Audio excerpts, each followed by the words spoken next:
Abrir espaço para a cultura não é simplesmente criar uma lista com os eventos que você pode conferir em um fim de semana. Na nossa agenda cultural, nós do Unesp Notícias sempre fizemos questão de colocar os artistas em primeiro plano para que eles contem para você como é transformar o mundo em um lugar cheio de cores, texturas e poesia.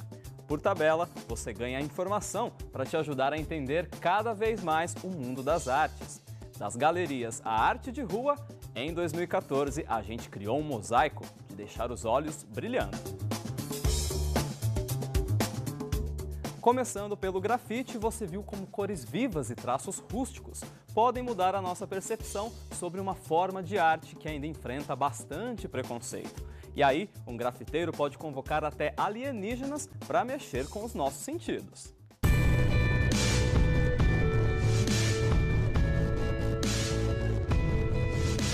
Esse nome transcendental ele leva por conta da energia que a gente carrega, não física assim, mas sim é uma energia que a gente não vê, a gente sente. Quando eu saio para pintar na rua, eu tenho muita dificuldade com isso, né? Tanto com pessoas como órgãos públicos, porque muitas pessoas vêm na rua como estão passando de carro assim rapidamente e só bate o olho e vê lá que a gente está com spray na mão e na frente de um muro acha que a gente está banalizando a cidade, está sujando a cidade. Se ela sair daqui com um olhar diferente, eu conseguir tocar ela de alguma maneira, eu acho que para mim isso daí já é uma grande satisfação, sabe? De pegar e mudar essa visão que as pessoas ainda têm do spray, do tinta, da parede, do artista na rua e tudo mais.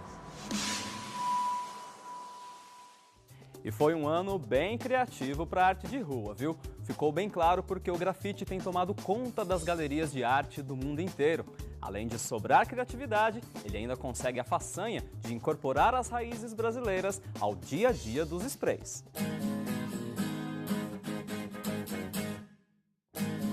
Eu normalmente retrato, tanto nas ruas quanto aqui na exposição, personagens do dia a dia do interior brasileiro, né? Não só do interior do estado de São Paulo, mas de todos os interiores, que são aqueles senhores que a gente vê de chapéuzinho, aquelas senhoras de roupa bem florida, de lenço na cabeça.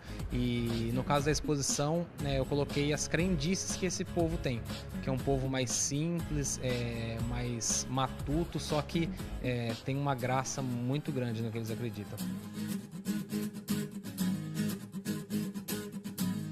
O Brasil agora ele já mudou de nível, o grafite já virou arte contemporânea, já está nas galerias, como é o caso da minha exposição, e o céu é o limite agora.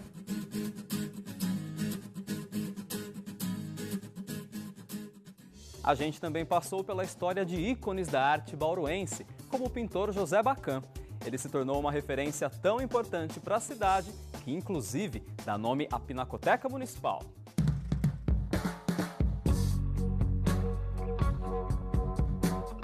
Claro que ele produziu muito e aqui tem uma fração assim, mínima do que ele fez, mas mostra como foi esse desenvolvimento da paisagem, especialmente da paisagem, na carreira do Bacam.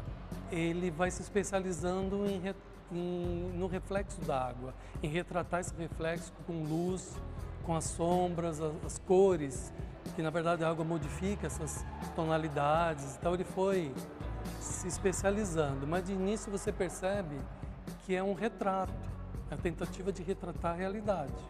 No passar dos anos ele vai dando uma sintetizada nessa pintura. Ele vai sintetizando e acrescentando poesia naquela paisagem.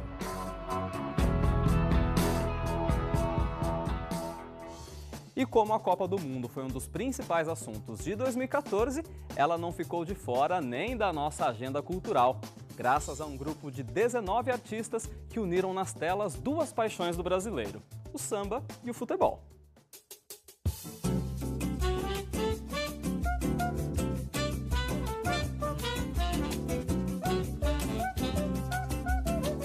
O futebol, embora ele seja alguma coisa estrangeira, dizem, né, que veio da Inglaterra, parece que ele está no sangue do brasileiro. E o samba, ele, na verdade, acaba sendo isso também, quer dizer, alguma coisa que a gente recebe, né, como uma herança, mas que se encontra no corpo. Pensa você, aí de repente começa a tocar um sambinha, imediatamente a gente se mexe, né? Não tem como. Quando se trata de qualquer comemoração no Brasil, acaba sempre em samba, né? No nosso tour pelas exposições e galerias de Bauru, nós não ficamos restritos apenas às artes plásticas, não. Também teve espaço para intervenções que convidaram o público para interagir e refletir sobre os espaços urbanos.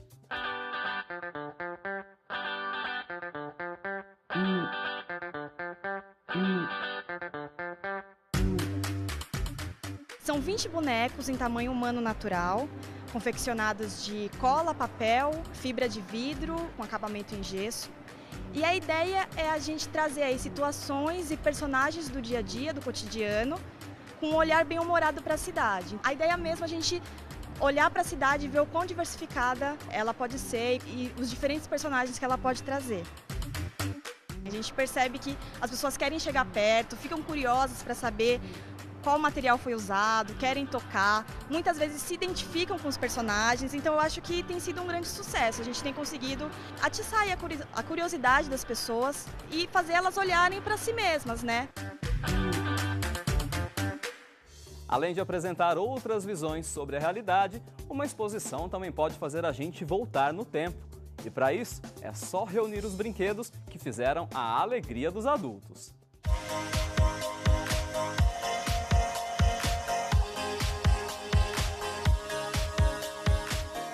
Minha mãe tinha realmente assim, uma proximidade muito grande com eles, porque a sua história é que aos 8 anos de idade que ela ganhou a primeira boneca. E essa primeira boneca era de papelão.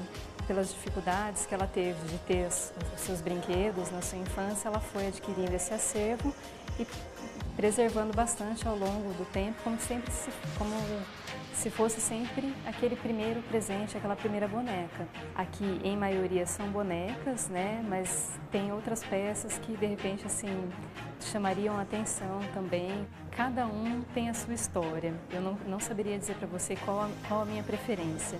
Muitos deles eu lembro até mesmo do dia que eu ganhei. Então, assim, apesar de eles estarem bem conservados, eu posso dizer que eu e meus irmãos brincamos muito, né, com cada uma dessas peças.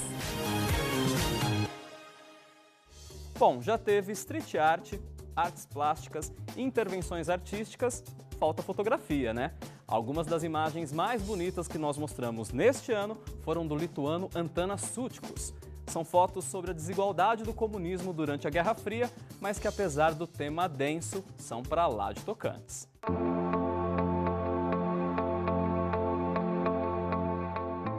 Ele teve o trabalho dele muito brecado para conhecimento internacional. Ele produziu até 1989, depois disso ele hoje ele tem 74 anos, ele interrompeu os registros fotográficos e passou então a trabalhar com ele tem cerca de 1000 negativos, aí produzindo exposições que agora o mundo tem chance de ver.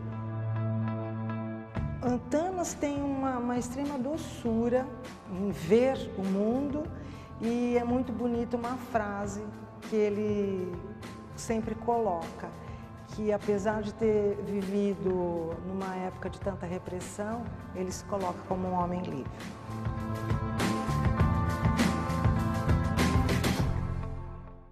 E não tem como esquecer as obras do maior fotógrafo brasileiro. O Sebastião Salgado é reconhecido no mundo inteiro pelo olhar sensível que ele tem para a vida humana. Cada vez que ele põe o pé na estrada, o que volta na mala é de deixar o queixo caído.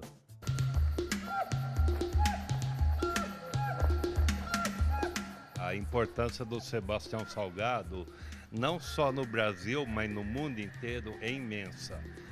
Porque ele conseguiu, com o trabalho dele, mostrar todas essas imagens para o mundo, e são imagens que contestam a ação do homem no planeta. Ele procura não só mostrar em termos da população humana carente, necessitada, esquecida, nos rincões, nos cantos do mundo, como ele consegue captar ações que estão deteriorando o planeta.